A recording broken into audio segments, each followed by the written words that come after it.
성도 여러분 반갑습니다. 날씨가 많이 더워집니다. 여름이기 때문에 날씨가 더워지긴 하지만 갑자기 더워지기 때문에 체력이 약하신 분들은 많이 힘드실 것 같습니다. 늘 하나님의 은혜 가운데 영적으로나 육신적으로나 강건함으로써 하나님이 함께 하시는 은혜 가운데 평안과 기쁨 누리는 여러분 모두가 될 수 있기를 간절히 바랍니다. 오늘 우리가 함께 은혜를 나눌 본문 말씀 요한복음 1장 19절부터 28절까지에 있는 말씀입니다. 요한복음 1장 19절부터 28절까지에 있는 말씀 봉독합니다. 유대인들이 예루살렘에서 제사장들과 레위인들을 요한에게 보내어 네가 누구냐 물을 때에 요한의 증언이 이러하니라.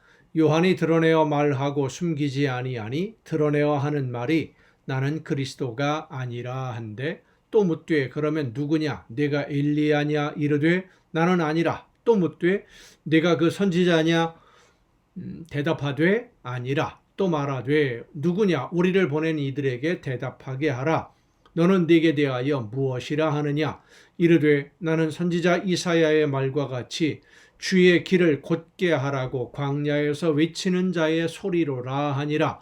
그들은 바리새인들이 보낸 자라. 또 물어 이르되 네가 만일 그리스도도 아니요 엘리야도 아니요 그 선지자도 아닐진데 어찌하여 세례를 베푸느냐.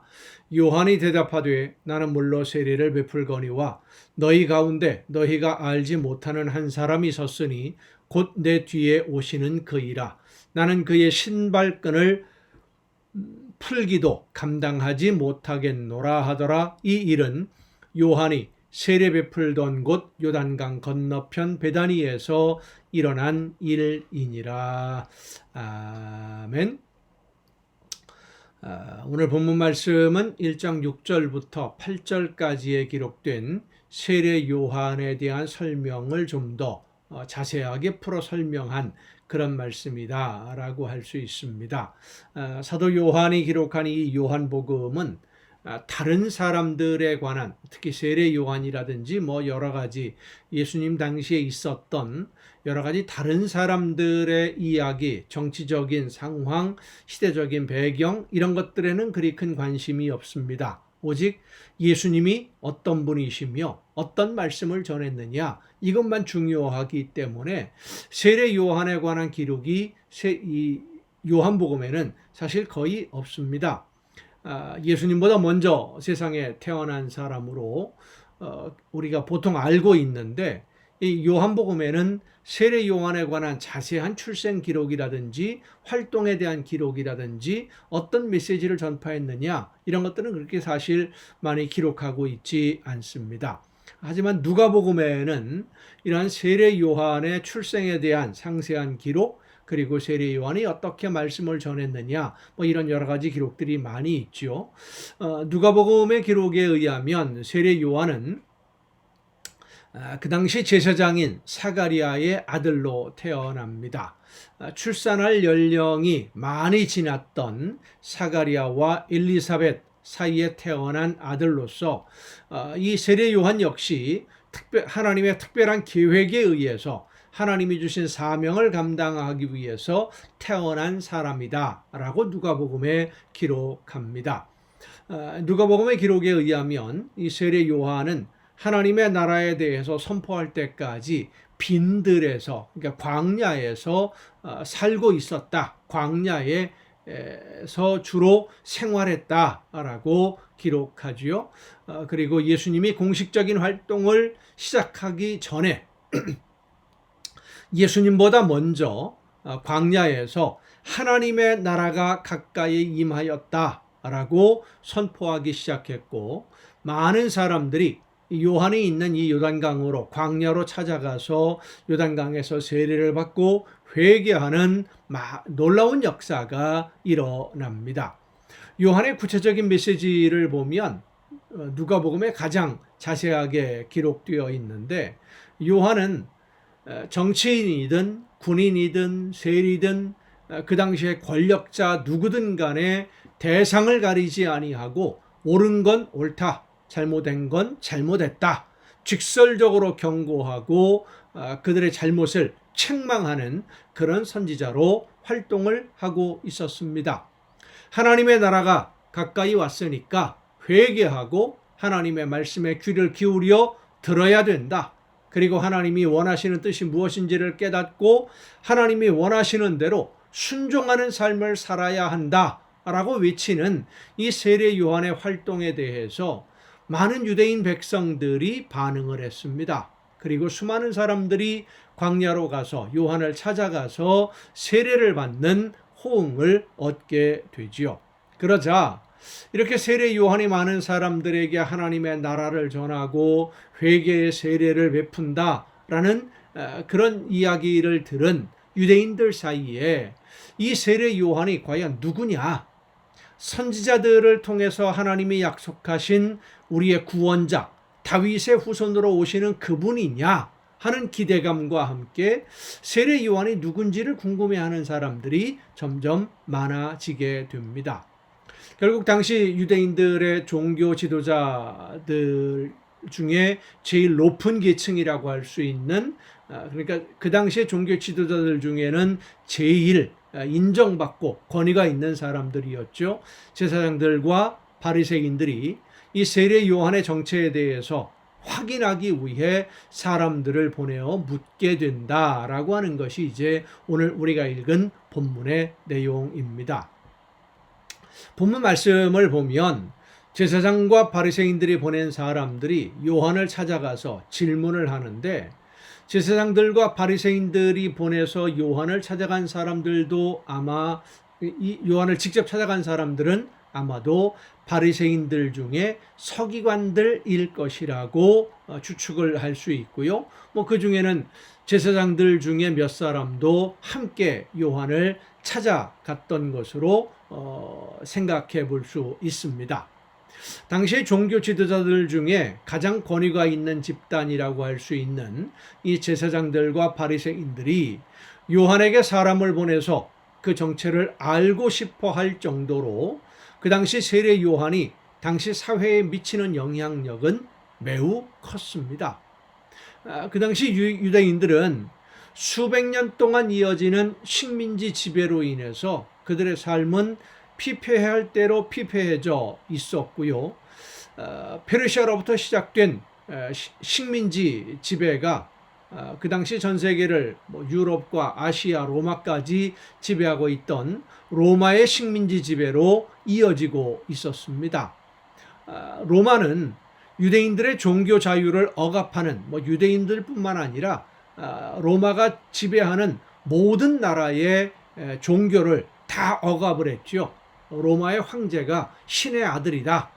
그러니까 로마의 황제를 믿어야 된다. 이런 식으로 정치를 했기 때문에 종교를 정책적으로 그들은 억압을 했습니다.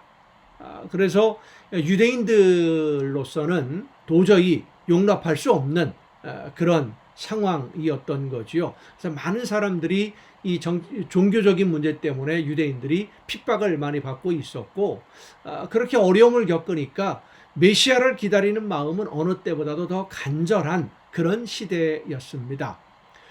그리고 신구약 중간기라고 할 수 있는, 그러니까 페르시아로부터 포로에서 돌아와서 바벨론 포로에 돌아와서 예수님이 태어나시기 전에 그 중간에 있었던 여러 가지 역사적인 사건들 중에 마카비라고 하는 제사장 가문이 중심이 되어서 일으켰던 독립전쟁, 로마를 상대로 일으켰던 독립전쟁이지요.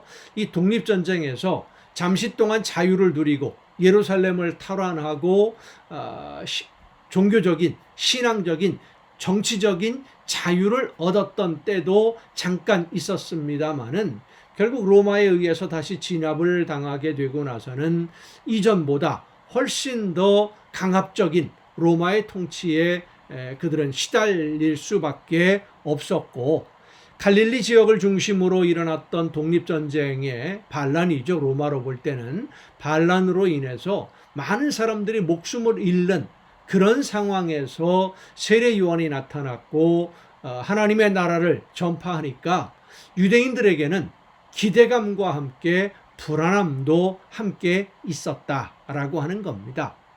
세례 요한이 정말로 하나님이 보내신 선지자라면, 메시아라면 수백 년 동안 이어진 식민지 지배에서 벗어날 수 있는 기회가 온 것이지만 하나님이 보내시는 구원자 메시아가 아니라면 또 한 번 로마로부터 억압을 당하고 수많은 사람들이 목숨을 잃게 되는 피바람이 불게 될 것이 분명하기 때문입니다. 그래서 제사장들, 바리새인들, 그 당시에 유대인들 중에 지도급에 있는 사람들이 요한에게 사람을 보내고 왜 광야에서 회개하라고 외치고 있는지, 어떤 목적을 가지고 하나님의 나라를 전하고 있는지를 확인하고 싶었던 것입니다. 그런데 세례 요한은 그 사람들, 서기관, 바리새인들과 제사장들이 보낸 사람들 앞에서 자기 자신이 어떤 존재인지를 분명하게 이야기합니다. 나는 하나님이 보내시는 그 주인공 메시아가 아니다. 하나님이 나에게 맡기신 것은 말씀을 전하라고 하나님이 나에게 사명을 주셨다. 이것을 분명하게 정확하게 대답을 합니다. 내가 누구인지, 무엇을 하기 위해 오늘 여기에 있는지를 안다는 것은 정말 중요합니다. 내가 누구인지를 알지 못하고 무엇을 위해서 오늘을 살아야 하는지, 내 삶의 목적, 하나님이 나에게 주신 사명을 모른다면 오늘 우리의 삶은 안개 속을 헤매는 것과 같습니다. 요한은 내가 해야 할 일이 무엇인지 분명히 알았기 때문에 목숨 걸고 하나님이 주신 사명을 감당할 수 있었어요. 성도 여러분, 요한처럼 우리도 하나님이 나에게 맡기신 사명이 무엇인지 분명히 알기 위해서 성령께서 나에게 지혜를 주시고 깨달아 알게 해주시기 위해서 기도하는 여러분이 되시기를 바랍니다. 정말로 가장 중요하게 가장 먼저 기도해야 될 내용이 바로 이 기도입니다. 하나님이 나를 통해 이루기를 원하시는 일이 무엇입니까? 내가 어떤 사명을 감당해야 되겠습니까? 그걸 깨달아 알아야 돼요. 그리고 나에게 맡기신 그 사명, 하나님이 나에게 맡기신 일을 즐겁게 감당해서 사명이 무엇인지 아는데 감당하지 않으면 안 되는 거지요.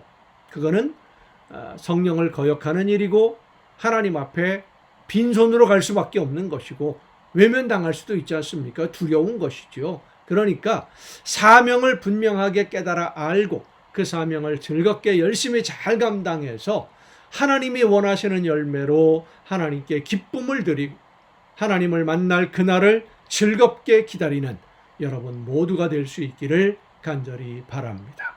기도하시겠습니다. 오늘도 크신 사랑과 은혜로 저희들의 삶을 이끌어 주시고 주관하시는 아버지 하나님, 하나님이 기뻐하시는 뜻이 무엇인지를 깨닫고 나에게 맡겨주신 사명이 무엇인지를 깨달아서 그 사명을 즐겁게 감사함으로 열심히 감당하는 우리 모두가 되게 하여 주시옵소서. 이 모든 말씀을 예수님의 이름으로 기도하옵나이다. 아멘. 여러분 오늘도 수고 많으셨습니다. 내일 정한 이 가정예배 시간에 여러분 모두 함께 다시 만날 수 있기를 바랍니다. 내일 뵙겠습니다.